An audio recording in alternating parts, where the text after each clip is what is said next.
Buenos dias. Good morning.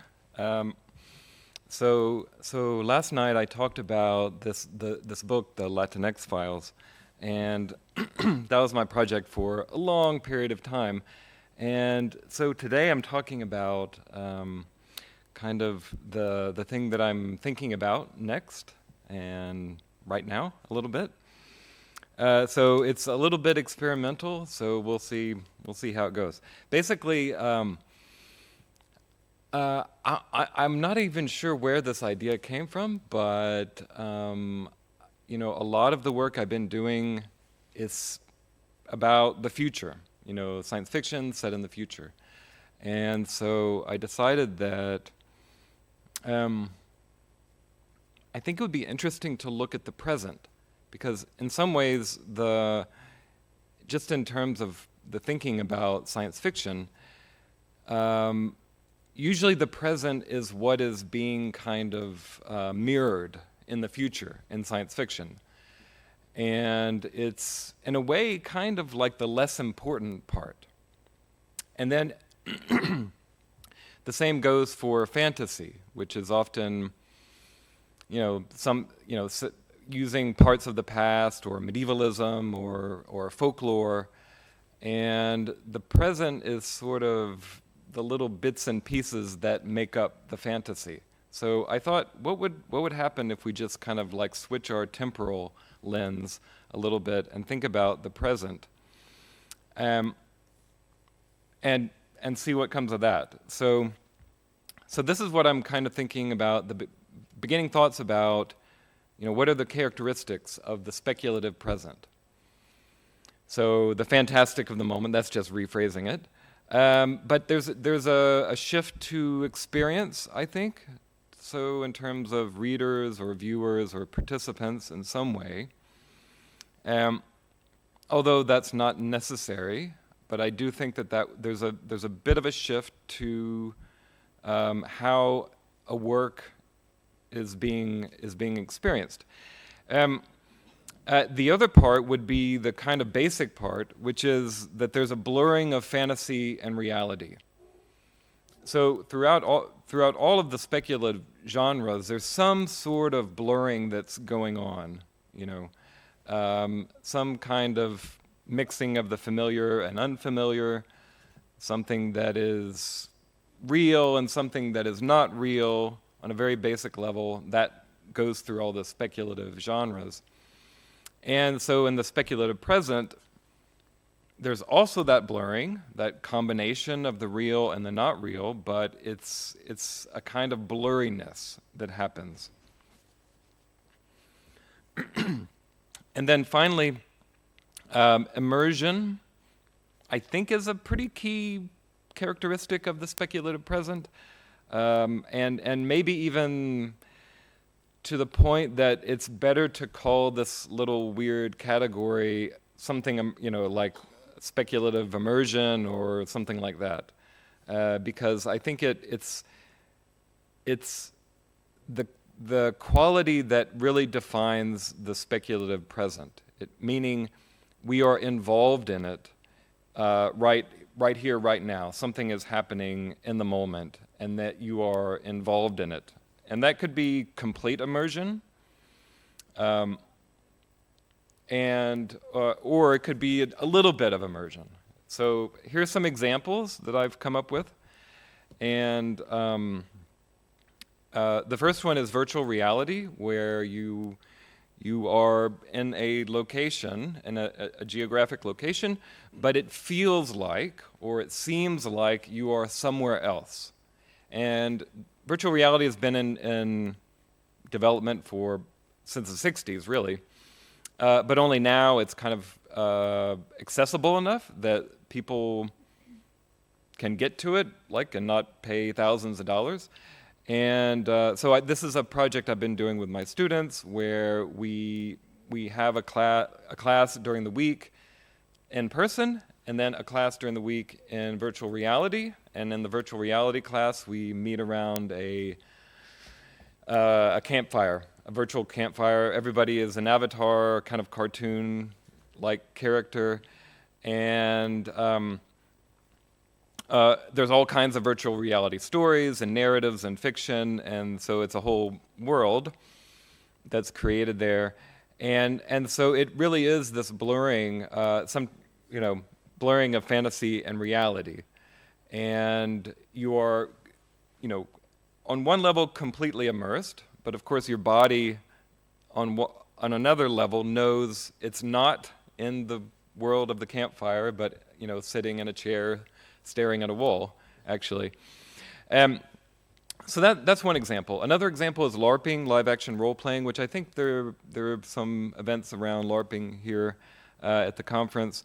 That one is definitely more in the realm of kind of like deep immersion, where you're taking a role, you go somewhere to the forest, and you're playing a game, or you're going through a story, and that one is a more deep immersion, like role-playing in terms of like Dungeons and Dragons with a board and dice. That's a little less immersion, but you're still taking a kind of, a role, acting out a character to a degree. Ritual and drug experiences. I think this one's actually really important because I think it's often not connected to the speculative. These are clearly, they have their own institutions, religion or the drug scene or the drug industry, as in the case of where I live in New Mexico. But they definitely have these qualities, right? There's a kind of fantastic of the moment. It's very much about an experience that you have. Can be very much a blurring of the lines between fantasy and reality to the point that you don't know which is which. And then immersion, once you are whatever, high or tripping, you are in it. Like you can't just kind of magically come out of it. Gaming, I mentioned, of course, but then there's also video games, which has its own theory. Game theory is a whole thing. So that's interesting for me to kind of touch this other realm. Hallucinations, that's connected a bit to the drug part. But I also wanted to kind of just mention it apart from drugs. Like if you have Parkinson's disease, I don't know what that is in Espanol, but if you have some kind of disease where you're hallucinating, seeing things, playing out crazy scenarios in your head. Now there you might have an element of horror, where something is terrifying, and I think that can be part of the disease as well. But it's interesting to frame that as a speculative moment as well, as opposed to an illness. Finally, the performance art. This is the one that I think, I don't know, I feel like most of you probably have some idea in your head about performance art. It's a kind of theater that is not just on a stage, but maybe on the street, or it may be in the halls of the school. Performance art can be anywhere, and it can involve the people on the street, whether they want to be there or not. They can be involved in the performance. So there's a level of kind of involuntarily, participating in the speculative present, and I think. So there's this work, Astral Compass, which it's at a museum in Albuquerque, New Mexico, where I live, and I just really, I think it's aesthetically fascinating. It's kind of has a retro look, but you're walking through a museum, you walk around the corner, and there's this object. And it's an astral compass, so it's a compass to the stars or the galaxy. Is there a story behind it? I have no idea. At least there's not one listed in the museum. So it's not like you enter a narrative exactly, but there you are confronted with this strange object, and it's in the moment, and you have to, either it sort of came from, outer space to where we are or where you are in this museum, or something like that. But nevertheless, there it is. You're not really choosing to see it exactly. You're immersed to a very.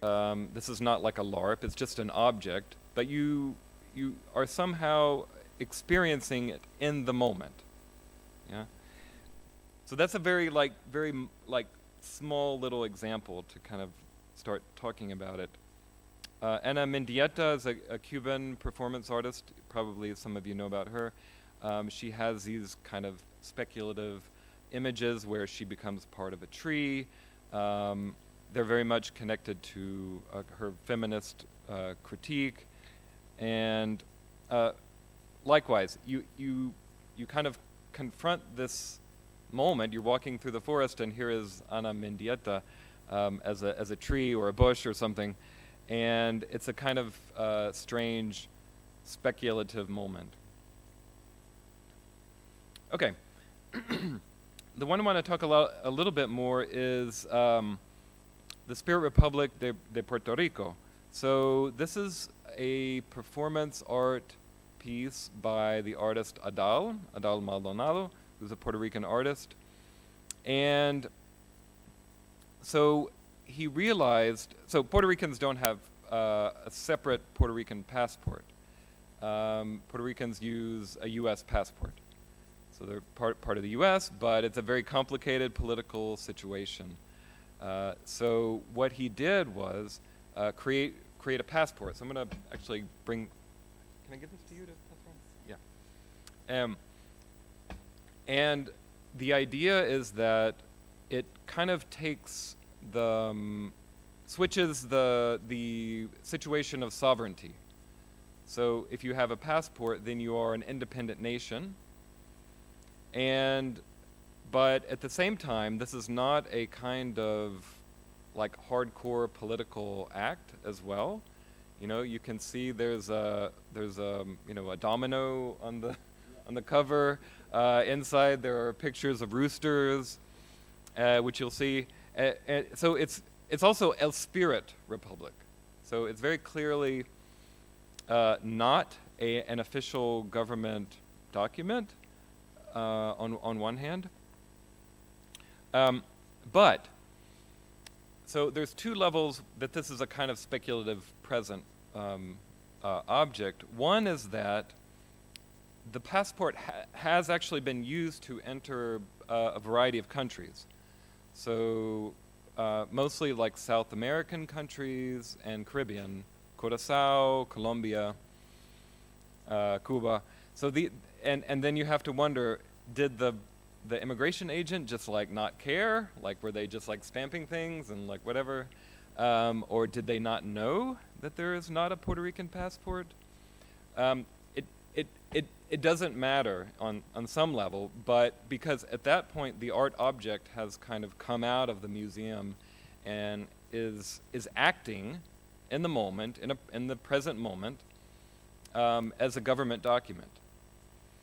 And so, and again, the immigration official is doing it to a degree without will. They're presented with the art object. They have to make a decision. And yeah, I was actually a little bit afraid flying over here with it in my backpack that they thought it was like a fake passport or something like that. But that would have been fun. So that's the kind of speculative present with the passport. It's kind of taken out of the museum, and there's a particular situation that it's involved in. The other one is the photos. So I don't know if you can, how well you can see the photos, but so these are photos that the artist would take at a kind of artistic gathering of Nuyorican. So Puerto Ricans who are living in New York, and Adal would sit in the corner, and he would have like a desk and a typewriter and the passports, and he would take your picture, put it into the passport, sign it, all of that, and basically act like a government official. And so, but this became a photography series, the Out of Focus Nuyorican. And so it was, again, this moment where these community members, artists, musicians in the community were becoming part of this government, like fictional government act. And in the moment, in the present, signing the form, taking the picture, just like you were if you were to go to the post office and get your passport photo taken. There's a lot of symbolism to do with the out-of-focus Nuyorican. So part of the idea is it's connected to the idea of being out of the focus of the mainstream. While he was taking these photos, he was also reading the novel Invisible Man. I don't know if you have read Invisible Man. You should read it, by Ralph Ellison. It's one of the greatest novels ever. This is not the Invisible Man, but Invisible Man by Ralph Ellison. Anyway, there's a connection between being visible and race. And it's actually complicated in the novel. It's not just about being like unseen by white people, with the black protagonist. It's not just about that. It's about also him not seeing himself as well. So there's a lot of layers to it. And with the out of focus Nuyorican has that element as well. So it's about being out of focus in the mainstream, especially Puerto Rican politics, which most people in the U.S. have no clue about at all. But it also it brings up the idea of being mixed. So being blurry also is kind of like a representation of being hybrid or like mixed up. So which is very much Puerto Rican, being part, from the U.S., part from the Caribbean, part Latin American, all these different cultures coming in and being mixed up and forming something unique.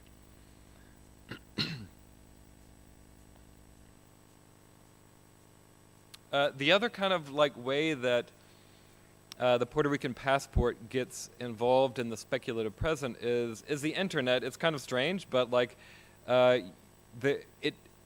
because it is an object in the world, it gets pushed into weird algorithms, and there's a Puerto Rican embassy, there's an embassy website which will show the embassies of the world, and then it ends up on that web page, the Puerto Rican embassy, which doesn't exist at all, and then it gets on pages where you can buy them. This one is very I think it's $3,000 or something. That may be the next one. Yeah, 3,000. And so it enters also this realm of the internet, where it's this fictional object, this fake object, is entering the real world of the internet. So this is another kind of example of the speculative present. This world is very much a kind of based in a utopian thinking, but also working against that as well. So this is the map of the Spirit Republic. So it's very much a kind of fantastic map. It's shaped like a domino, but at the same time there's it's topographical with the mountains, and so again the blurring of the fictional and the fantastic.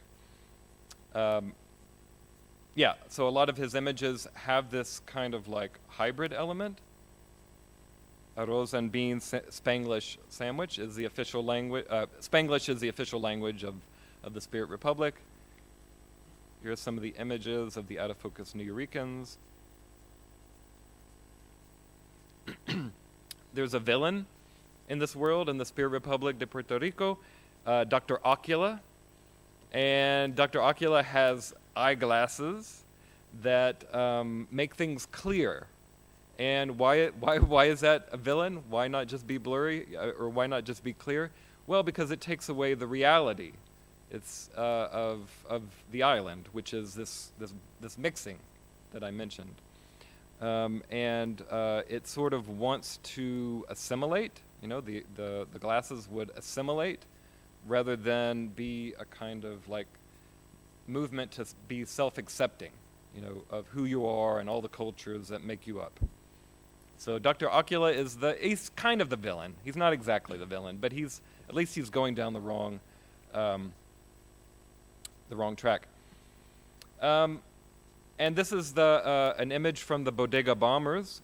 They also, like Dr. Ocula, they want to clarify the situation. They want to take away the blurriness, and they want Puerto Rico to become part of the United States. And so they're blowing up the Cafe Bustelo, which is kind of a symbol of being Puerto Rican in the U.S., and it's the connection to that culture of Puerto Rico. I'm about out of time, but I very quickly wanted to mention there is a kind of depiction of the speculative present. Very quickly, there's a show called Los Spookies. I don't know if you've seen it, but you should see it. It's really good. This is basically a group of friends who get together and create these strange speculative moments for people, and then it becomes a job. So in this case, this is a group of people that they're making like a quinceañera party, but they're making it, you know, filled with horror. So the waiter is losing his arm. So again, this is a moment where the audience at this quinceañera, they're involved in this thing. It's there in the moment. They're immersed in it. So the priest for sure doesn't want to be involved in it, but he is nevertheless. And so they go through all these different scenarios with aliens, and ultimately at the end, it shows that the speculative present doesn't have to be just entertainment, but it can also be used for healing, actually. And there's a woman who can't sleep, and so they create a scenario where she is seeing the street from her childhood, and then so there's a blurring of fantasy and reality. She begins to think, is this real or a dream? And eventually is able to sleep for the first time in weeks. So the speculative present can be used for healing, and then the second season is very much political as well, and that's another story.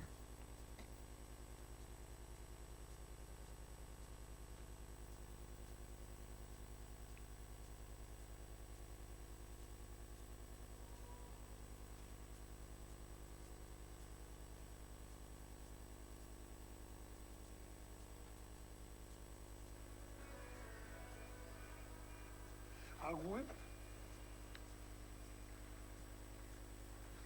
Okay, gracias.